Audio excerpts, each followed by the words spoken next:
I found a box of women's earrings in my roommate's room, and one of the earrings matched a missing girl.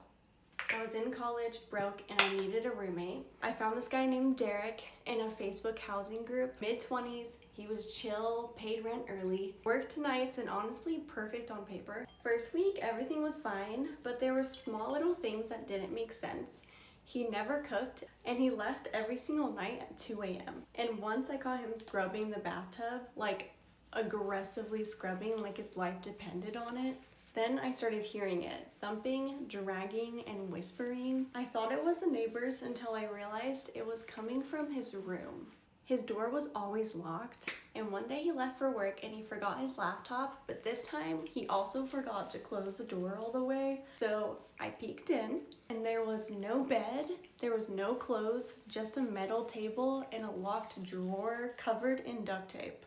On top of it, a pair of blue gloves and a small box of women's earrings, and each one completely different. My stomach dropped. I called my best friend who studies criminology, and she told me to check the missing persons reports in our area. 3 names came up, all women, all missing, within 5 kilometers of our apartment. But get this, one of them was last seen wearing a little star-shaped earring. I found its matching sitting right there in his box. I called the police anonymously and packed my stuff that night. The next morning, detectives were everywhere. They found photos, bags buried behind the complex, and DNA that matched 2 of the missing women. Oh, and Derek wasn't even his real name. He changed it years ago after being a suspect in another missing persons case.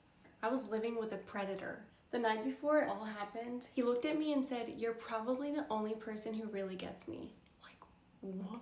I still get chills when I think about it. So trust your gut. Mine might have saved my life. If you have any crazy roommate stories, please let me know, DM me, and I would love to share it. And be sure to follow for more crazy stories that are so unbelievably true that I tell every single day.